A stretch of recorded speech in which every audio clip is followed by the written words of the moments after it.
Bem-vindos ao Da Capa à Contra Capa. Não deve haver uma família que não tenha tido um mínimo impacto da pandemia, pela gestão familiar que se altera, pelas tensões que fez entrar em muitas casas, pela explosão de tarefas que de repente foram criadas, pelo fecho das escolas ou pela implementação do teletrabalho, também pelo impacto nas contas das famílias, as despesas extra, as quebras salariais, pela instabilidade no emprego, ou até no caso da poupança que o teletrabalho pode ter trazido em algumas despesas. Estou a pensar, por exemplo, num passo social, enfim, vários impactos da pandemia e as famílias. O tema desta semana, o Da Capa à Contra Capa, são nossas convidadas Margarida Cordo, psicóloga clínica e da saúde, terapeuta familiar e psicoterapeuta, e Natália Nunes, coordenadora do Gabinete de Proteção da ADECO, que tem atendido famílias de todo o país que pedem ajuda, já antes da pandemia e certamente de forma mais agravada agora durante a crise pandémica. Com elas vamos falar nos próximos 30 minutos.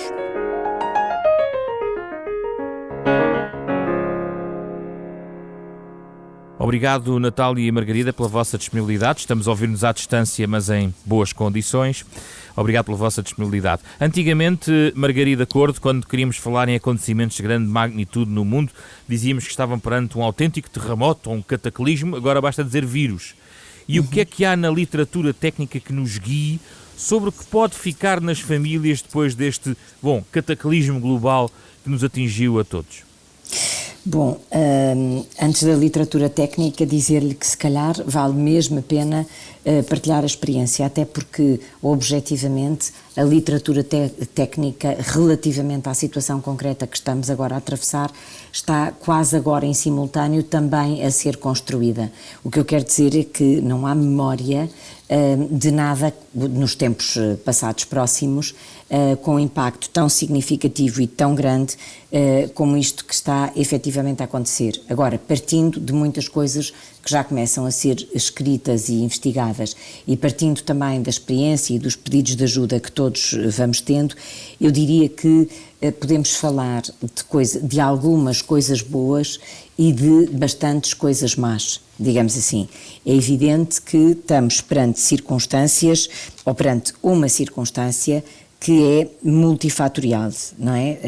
E o impacto que foi tendo e que está a ter depende também desses múltiplos fatores. E quando eu digo multifatorial e falando especificamente das famílias, depende de imensas coisas. Primeiro, depende, uma coisa que toca a todos, que é o facto de termos sido, de certa forma, apanhados, desprevenidos de forma súbita.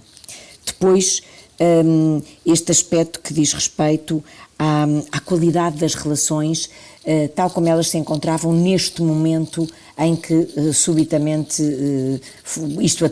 o vírus atravessou a nossa forma de vida. Era isso que eu queria perguntar. A fragilidade prévia das relações não é um fator decisivo também?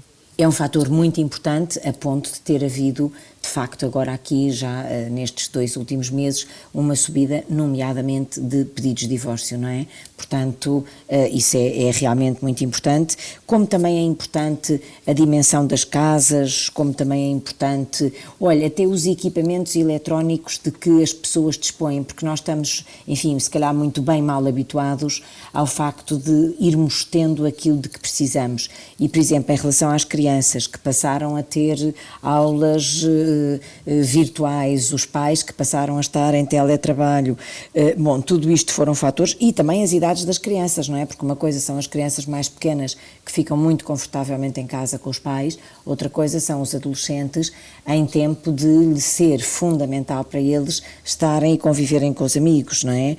Portanto, o momento do ciclo de vida das famílias é também importantíssimo e, portanto, é um assunto multifatorial que teve depois como aspectos, o que é que teve se calhar de bom relativamente também a isto? O facto de haver muitos pais, e isto mais talvez do que nós imaginemos, eu tenho apanhado bastante disto, porque eu continuei a fazer teleconsulta muitíssimo e continuo, muitos pais a dizerem que esta foi uma oportunidade de terem uma proximidade aos filhos como há muito, ou se calhar nunca, tinham experimentado. Mas os aspectos negativos são superiores aos positivos, fazendo esse saldo? Sim, têm sido, porque de facto, se quisermos, nos aspectos negativos, têm emergido imensos fatores, ou seja, não é fatores, têm emergido imensas circunstâncias como, sei lá, o cansaço, a saturação, as grandes preocupações, as pessoas que, e quando eu digo as grandes preocupações, até com a satisfação das necessidades básicas, nomeadamente pessoas que viram suspensos os seus contratos de trabalho, e há famílias em que aconteceu isto com os dois elementos do casal. A incerteza que no fundo conduz ao medo, não é? A incerteza face ao futuro, os sentimentos de perda, a tristeza, o isolamento, até a falta de expressão afetiva em algumas circunstâncias, a perda de esperança. Portanto, isto tem sido, de facto, muito avassalador, e eu diria que mais em número e em impacto do que propriamente aqueles aspectos positivos que também despertaram, solidariedade, criatividade, etc., mas muito pesado, não é? Natália Nunes, as pessoas que têm pedido ajuda e vamos acreditar que essa é a ponta de um iceberg, provavelmente é bastante maior, não conseguimos ter a noção das situações complicadas, mas essas serão provavelmente das mais graves, tinham já também um histórico de fragilidade antes da pandemia. A pandemia acelerou a degradação da situação económica das famílias. Sim, ainda que seja uma fragilidade que podemos dizer, uma fragilidade financeira, claro, mas podemos dizer que ela poderia ser ainda pouco vincada, digamos assim. Porquê? Porque aquilo que nós verificamos é que as famílias que nos pediram ajuda após o 18 de março eram famílias que no início do ano tinham uma situação financeira mais ou menos estável. Claro que pode-se dizer que já tinham alguma taxa de esforço acima daquilo que é recomendável, que tinham contraído dívidas para além daquilo que é recomendável, mas a verdade é que tinham rendimentos e estavam a conseguir honrar, com algum esforço, mas honrar os seus compromissos. A verdade é que chegou a março e toda a realidade que eles conheciam foi colocada em causa e deixaram de ter essa capacidade. Ou seja, e usando aqui uma expressão que já foi utilizada, foram de certa forma apanhados de forma súbita com uma diminuição dos seus rendimentos, uma diminuição que muitas vezes é a perda total dos rendimentos de uma família que tinha rendimentos, que estava a viver do seu trabalho, organizava o seu mês, as suas despesas para o mês em função do rendimento que ia ter aquele mês, e em março e em abril e até nos dias de hoje foi confrontado pura e simplesmente com a ausência de rendimentos. No que está a falar de desemprego, sobretudo. Sobretudo desemprego, mas também não só. Estamos a falar de famílias que tinham alguns rendimentos que provinham de atividades informais, estou a falar de recibos verdes, de pequenos empresários que viviam da exploração do seu negócio e que a verdade é que foram confrontados com uma perda de rendimentos muitas vezes total, e não foi fácil, porque em anos anteriores, e é verdade que a DECO já presta apoio às famílias em situação de dificuldade desde o ano 2000 e esta parte, e a realidade com que nos deparávamos em anos anteriores eram famílias precisamente que já tinham a tal fragilidade financeira, mas que foram confrontados com a ruptura dos seus orçamentos, mas foi gradual. Aqui, aquilo que estamos a viver agora e aquilo que as famílias estão a vivenciar agora, desde março a esta parte, são situações de ruptura, da tal ruptura súbita, abrupta, que não era previsível para a maior parte delas, em que as famílias não tiveram, do ponto de vista financeiro, o tempo necessário para se adaptar e para adaptar os seus orçamentos familiares. Eu estou a deter-me na questão de base, Natália, porque me parece também, e depois gostava também de estender do outro ponto de vista esta reflexão à Margarida, vimos aqui também relatos de que as pessoas que pedem ajuda não eram do tipo anterior, ou seja, algumas não tinham essa fragilidade de uma forma evidente, e estão a surgir pessoas que se calhar tinham talvez ou uma ilusão, ou pelo menos uma solidez, ou uma estabilização financeira num quadro diferente. É verdade que são pessoas que não poderiam não ter fragilidades evidentes no passado? Sim, sim, mas também é verdade que, por exemplo, não, e isso tem a ver muito com a falta de literacia financeira que nós continuamos a verificar existir em Portugal. Foram famílias que organizaram o seu orçamento familiar, as suas despesas, mas que não acautelaram, por exemplo, a questão das diminuições de rendimento, situações de perda de rendimento, desemprego, nomeadamente pela via de prevenirem através da poupança. Portanto, estas famílias, em regra, não tinham poupança. E a verdade é que, havendo aqui uma diminuição dos seus rendimentos, ainda que até ao mês de março, abril, elas conseguissem manter todos os seus compromissos, a verdade é que a diminuição de rendimentos acompanhada da ausência de uma poupança levou a que rapidamente entrassem em ruptura e entrassem numa situação de verdadeiro sufoco financeiro. Eu posso lhe dizer que nós tivemos e temos tido famílias que nos pedem ajuda e que muitas vezes não têm dinheiro para aquilo que é básico como a alimentação. E eram famílias que há uns meses atrás estavam numa situação mais ou menos normal, que não tinham estas dificuldades. E, portanto, e que não estão preparadas para ter estas dificuldades. Margarida, também há esse perfil nas pessoas que mais afetadas até do ponto de vista psicológico pela pandemia. Também há entre aspas, pacientes novos desta doença? Sim, também há pacientes novos desta doença, sendo que há aqui vários fatores. É claramente a incerteza, e a incerteza prende-se com duas coisas. Primeiro, quando é que isto acaba, e depois, como é que isto acaba.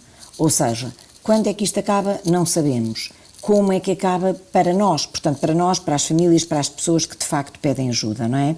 Porque, por exemplo, havia pessoas que tinham como certo, como nós vamos dando por adquirido, se quisermos, que as nossas vidas estão estruturadas à volta de vários papéis que desempenhamos, nomeadamente também os papéis, o desempenho profissional, portanto, os papéis profissionais ligados à área de cada um. E é verdade que nós temos verificado que, eu já nem falo só das pessoas que a doutora Natália comentava, que foram as pessoas que não tinham reservas e que agora, neste momento, não têm nem dinheiro para comida. Eu falo, por exemplo, das pessoas que até podiam ter, efetivamente, as suas poupanças e tudo mais, mas, por exemplo, que tinham toda a atividade direcionada para o turismo. E em Portugal, nos últimos tempos, é uma área, eu tenho recebido imensos pedidos de ajuda de famílias ligadas a esta área, porque no fim de tudo as pessoas percebem que têm de se reinventar e que aquilo que davam como... Quer dizer, garantido é uma força de expressão, mas quer dizer, estava num processo evolutivo, Portugal era um destino considerado fantástico para passar férias pelas mais variadas razões, paz, tranquilidade, bom clima, tudo isso, e de repente muitas pessoas que tinham poupanças, por exemplo, fizeram investimentos para poderem aumentar ainda mais, é que nem foi, neste caso concreto de que estou a dar exemplo, nem sequer foi por uma questão de falta de literacia financeira, eventualmente também, mas dessa parte eu já não percebo assim imenso. Agora, a verdade é que as pessoas fizeram, digamos, investimentos consistentes, pensados numa perspectiva de recuperar o investimento em relativamente pouco tempo. E, portanto, isto gera nas pessoas a falta de esperança, que é a sua relação com o futuro, é uma relação extremamente complexa, extremamente difícil de gerir. E nós temos que ter relação com o passado, a consciência da nossa história, com o presente e com o futuro. Ou seja, nós temos que ter relação com os três tempos do tempo. E é certo que neste momento uma grande transformação que conduz a uma enorme ansiedade é exatamente a transformação da relação com o futuro, que passou a ser incerto e desesperançoso. Natália, como é que podemos dar certeza a estas pessoas num plano em que todos nós vivemos uma incerteza global? Quer dizer, o conjunto de incógnitas é tremendo para toda a sociedade. É muito complicado, e eu diria que esse é o grande desafio, até porque neste momento a verdade é que as famílias não têm... não há propriamente certezas. Nem há um mapa, não é? Nem há um mapa. Não há um roteiro. Não, eu diria que existe muita angústia, muita incerteza, e estou a falar do ponto de vista da percepção financeira das famílias, das pessoas, até porque nós não nos podemos esquecer que as famílias, muitas de nós temos responsabilidades de créditos que acabam por ter aqui um peso decisivo, digamos assim, nos nossos orçamentos e nas nossas preocupações. E a verdade é que essa é uma preocupação que está adiada, digamos assim, porque foram criadas leis que permitiram o adiamento do pagamento, e é apenas disso que estamos a falar, e de certa forma que aliviou aqui um bocadinho a preocupação das famílias, mas foi apenas um adiar, e foi um adiar até março de 2021, mas apenas para o crédito à habitação. Por exemplo, para os créditos pessoais, nós já vemos as famílias neste momento a contactarem a DEC muito preocupadas, porque podem ter que retomar o pagamento das prestações dos seus cartões de crédito, dos seus créditos pessoais, já em setembro, porque apenas se tem estado a adiar. Portanto, não se criam aqui verdadeiramente alternativas, não se dão ferramentas às famílias que permitam a tal alguma certeza. Não, há toda uma incerteza, mas as certezas que nós temos as famílias vão ter que começar a retomar os pagamentos, independentemente delas terem ou não rendimentos. Mas, Natália, as pessoas chegam ao pé de si e têm um caos nas suas contas, e o que muitas vezes fazem é tentar organizar soluções, quer para pagamentos faseados, para renegociações, para consolidar alguns créditos. E quando todo esse processo é elaborado, há coisas que não podemos mudar, e uma delas é: temos uma dívida e temos um prazo para pagar. Se nós estabelecermos, se estas famílias virem um planeamento, um roteiro, alguém que lhes organize um pouco esta ideia, não é suficiente até para as estabilizar. E agora peço que entre um pouquinho no campo da Margarida. Elas não ficam mais estabilizadas e animicamente mais preparadas para tomarem conta das suas próprias finanças? Eu diria que sim, e posso lhe dizer que nós fazemos muito mais do que isso, porque quando as famílias nos batem à porta, muitas vezes estão numa situação de verdadeiro desespero.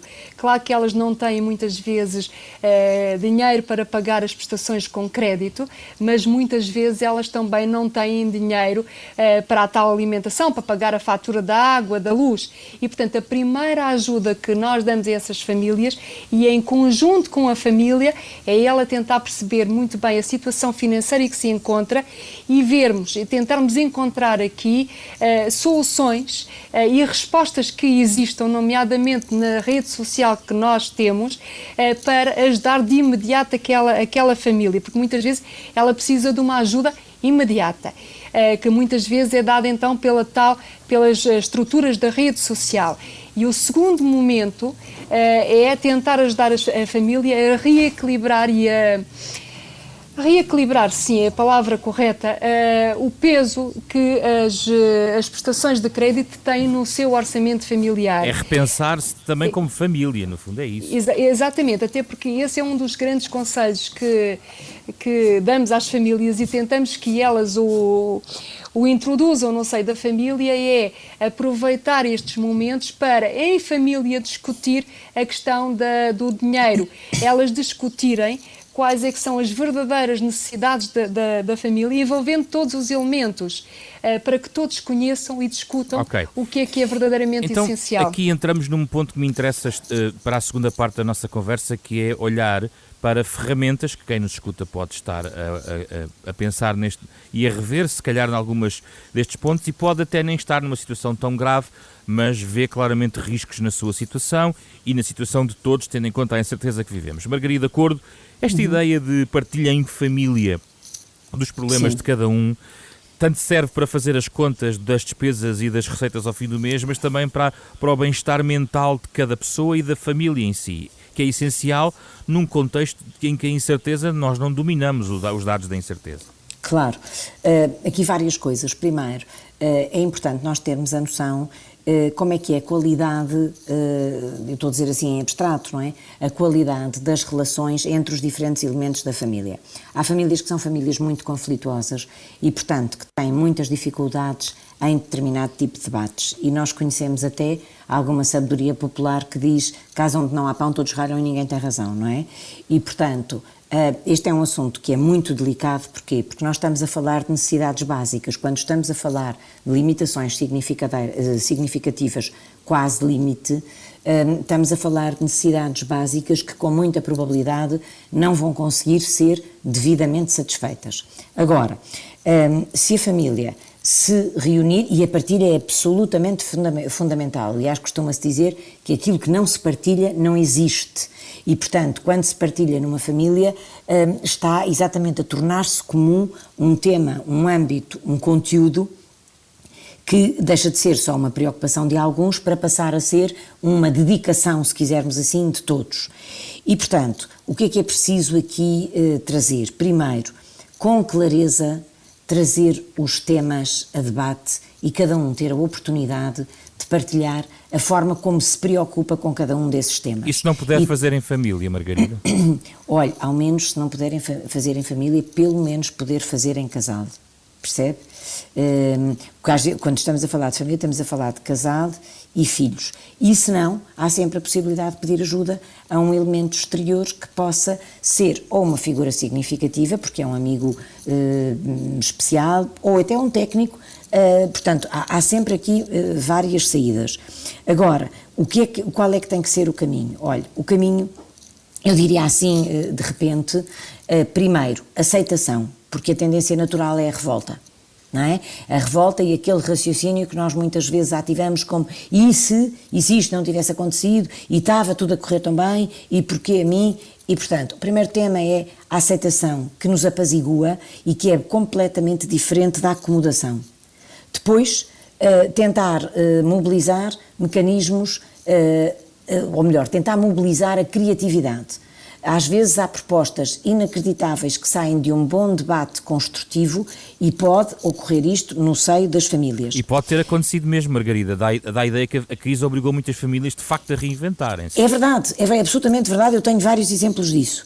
E por outro lado, depois também a ativação de mecanismos adaptativos que fazem com que as pessoas de facto se tornem, e a família se torne muito mais resiliente. Ou seja, nós sabemos que, por definição, quando as necessidades básicas não estão satisfeitas, as pessoas não conseguem pensar muitas vezes em necessidades de pertença, em necessidades de conhecimento, em necessidades de autorrealização, mas a verdade é que nestes processos de crescimento em resiliência por parte das famílias, encontramos famílias que efetivamente conseguiram reinventar-se, nomeadamente ao nível da satisfação de necessidades básicas, com muita criatividade, muita abertura para uma nova forma de vida, que no fim de tudo é nova para nós todos, não é só para as famílias em dificuldades, e a partir disso conseguem ter outras necessidades de conhecimento, outras necessidades de autorrealização e satisfazê-las,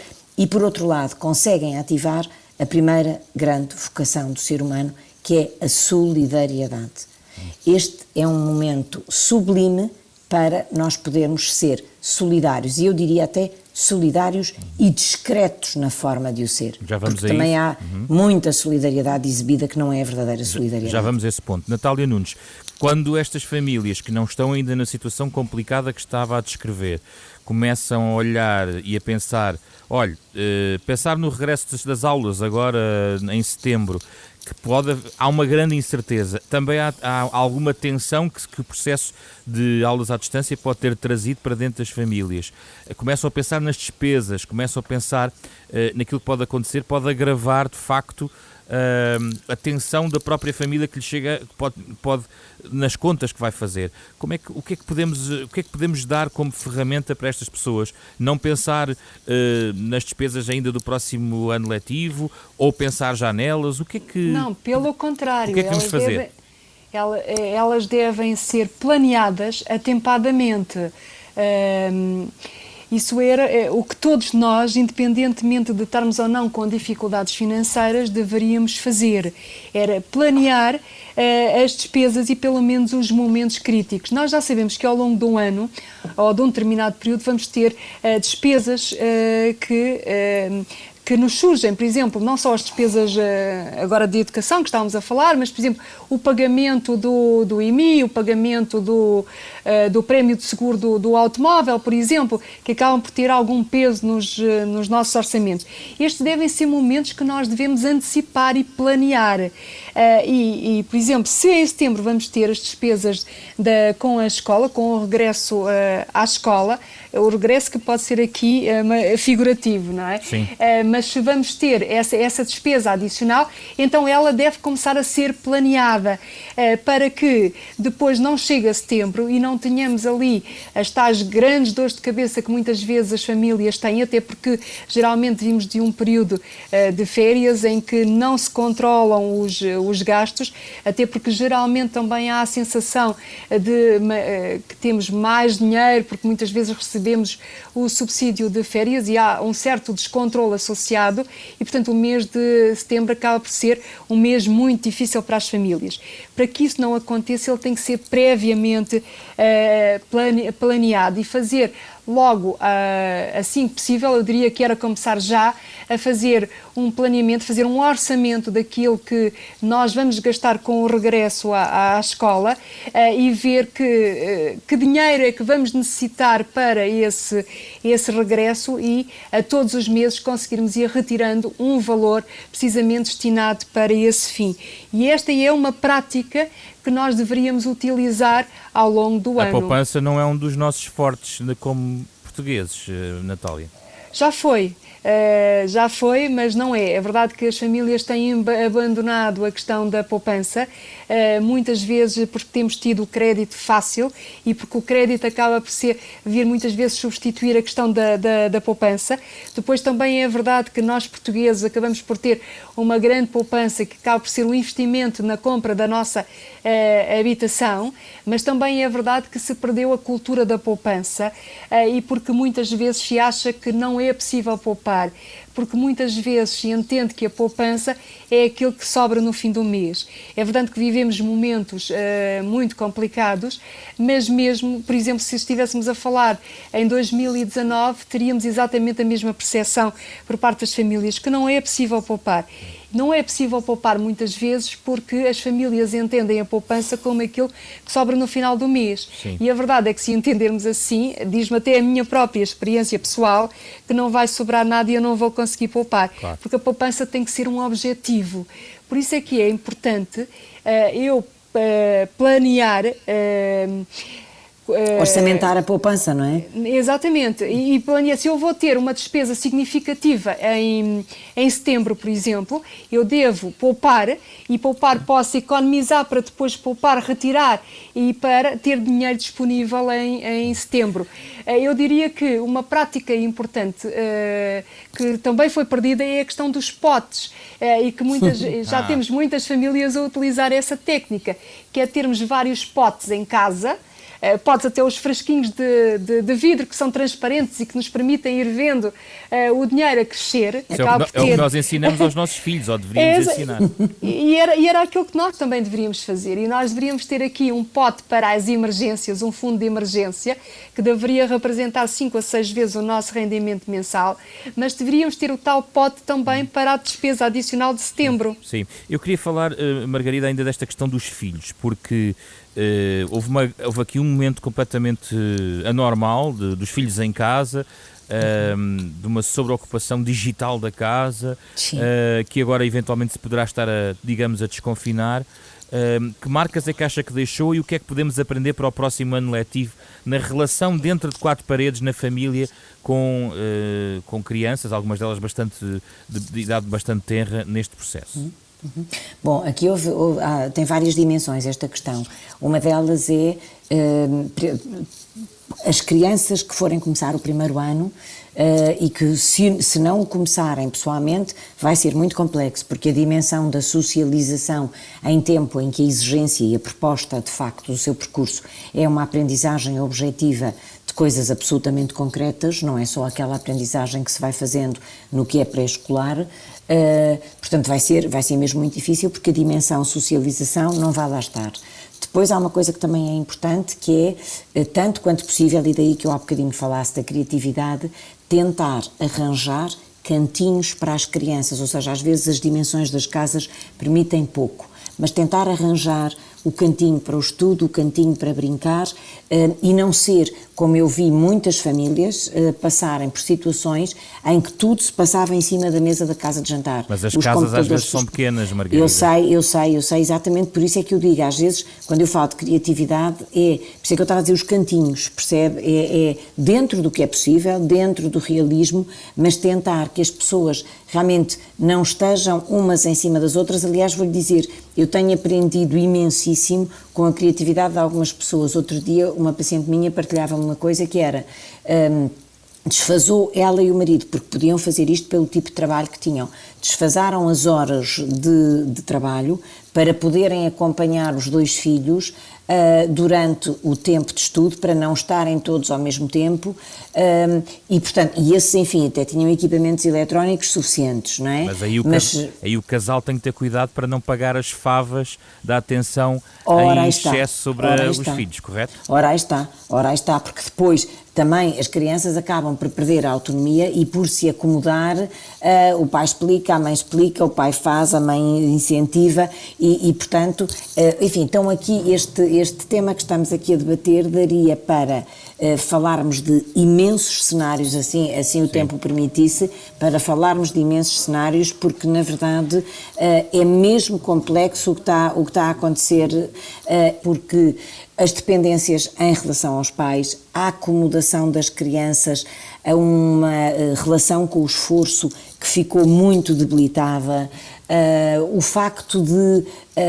outro dia alguém me descrevia uma situação altamente estressante em que ela estava a falar em inglês porque estava numa call qualquer para outro país da empresa dela, ao mesmo tempo o filho estava a ter uma aula de francês, ou a falar em francês e o filho estava a ter uma aula de inglês, assim é que é, e portanto, de facto o espaço, a relação com as crianças, a atenção que é necessário dar aos casais, porque depois fica o cansaço, fica a não existência do casal só, enfim, o casal conjugal, não é? Que está assoberbado com todas os outros desafios, os outros problemas, e portanto tem sido de facto muito complicado, é multidimensional tudo aquilo que é preciso ser feito neste momento e temos que dar especial atenção, não esquecendo que a família é feita de casal, que é conjugal e parental, portanto que desempenha o papel de pais e o papel de marido e mulher e também o papel em relação à educação dos filhos e que as crianças também em diferentes momentos assim vão ter diferentes desafios e não podem ficar mais dependentes dos pais do que aquilo que eram, ou seja, têm que crescer em autonomia. Natália, a criatividade enquanto não há calamidade, ou seja, aquilo que soluções mais criativas lhe passaram pelas mãos para evitar descalabros financeiros, poupanças algo se calhar pouco comuns, se calhar algumas famílias não pagaram o passo social, ficaram em casa, mas isso decorre da situação, mas há alguma ideia criativa ou 4 ou 5, enfim, pistas que possamos deixar aqui em relação às despesas que podem não ser feitas neste período? É muito difícil eu estar-lhe a dizer, até porque depende muito das necessidades de cada família e da circunstância em que cada família vive. Possivelmente as necessidades e aquilo que é necessário, por exemplo, de uma família de uma grande cidade, não hão de ser as necessidades, por exemplo, de quem vive no mundo rural, por exemplo. É extremamente difícil.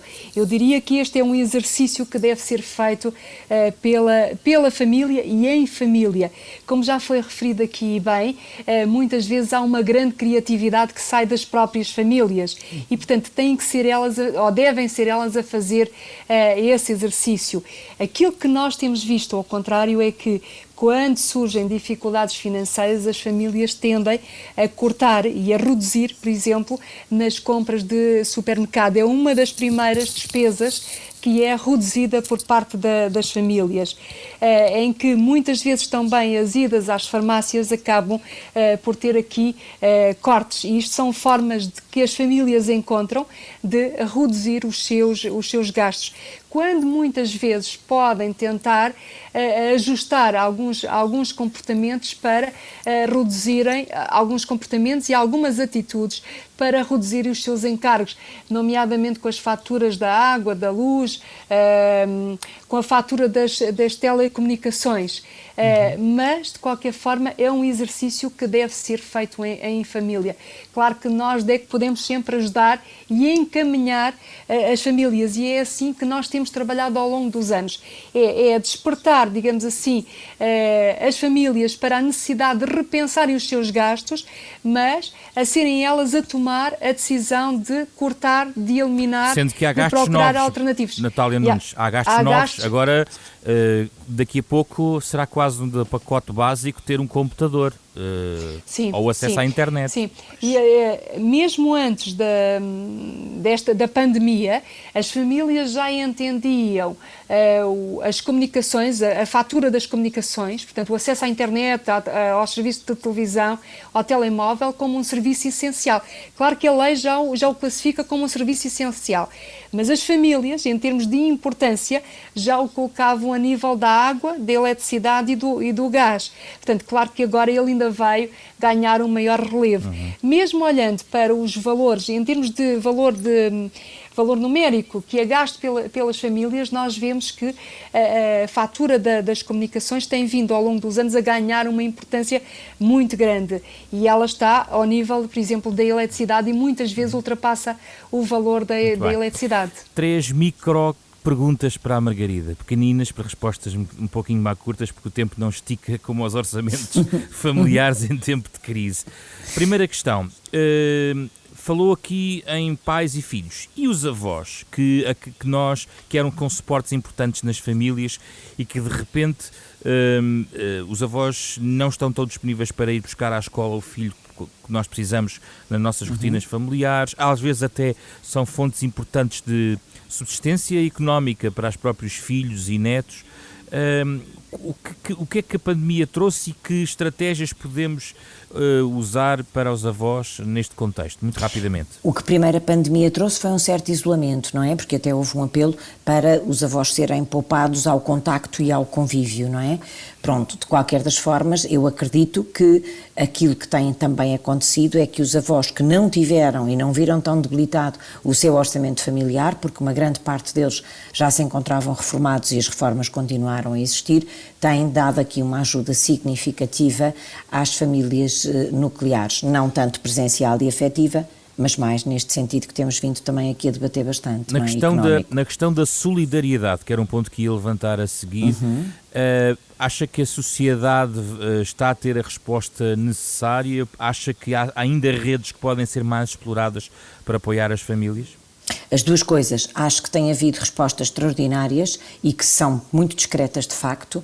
Acho que se pode explorar mais, mas atenção, tem que se ter muito cuidado, porque também há apelos a determinado tipo de ajuda que são farsas, e eu sei o que lhe estou a dizer, obviamente não vou mencionar coisas concretas, mas que são farsas e são situações de aproveitamento. Eu costumo dizer que nestas situações há oportunidade para que o melhor e o pior venha das pessoas consoante essas pessoas são.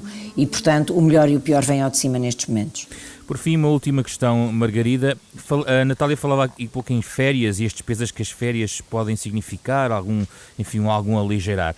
Mas é verdade que as pessoas precisam de férias para aligerar a sua cabeça destes tempos mais difíceis. Como é que isto tudo se pode conciliar? Pois, eu acho que sim, claro, acho que sim, não, achamos todos, não é? As férias existem porque é preciso descansar, porque é preciso parar, porque é preciso interromper as rotinas. Agora, aqui sim entra imenso a criatividade, porque não é preciso fazer férias caras, é preciso fazer férias descansativas em que as pessoas se entendam bem, em que as pessoas pratiquem desportos juntas, em que as pessoas andem a pé, nadem, façam jogos de tabuleiro. Portanto, se não puderem sair de casa, que tragam as férias a casa em vez de irem de férias para fora de casa. Natália, para terminar, precisaria de um povo com melhor saúde mental para ter menos problemas também aí na DECO à chegada? Claro que sim, mas eu diria que os problemas financeiros muitas vezes é que colocam em causa a saúde das famílias, porque aquilo que nós verificamos é verdadeiramente este desespero que é vivido do ponto de vista financeiro pelas famílias, muitas vezes colocarem em causa a sua boa saúde. Muito obrigado, Natália Nunes, Margarida Corto. Foi um gosto ter-nos presente aqui no Da Capa à Contra Capa, um programa da Renascença em parceria com a Fundação Francisco Manuel dos Santos. Olhámos para o impacto da pandemia nas famílias, um dos temas que nos têm acompanhado ao longo dos últimos meses. Neste programa, que está disponível também em versão podcast, através das plataformas digitais habituais. O genérico original, que está a ouvir em fundo, é do pianista Mário Laginha. Pode ouvir de novo esta conversa também em podcast, ou sempre aos sábados, às 9h30 da manhã. Fizeram este programa Carlos Vermelho, Ana Marta Domingos, André Peralta e José Pedro Frazão. Regressamos na próxima semana com outro tema.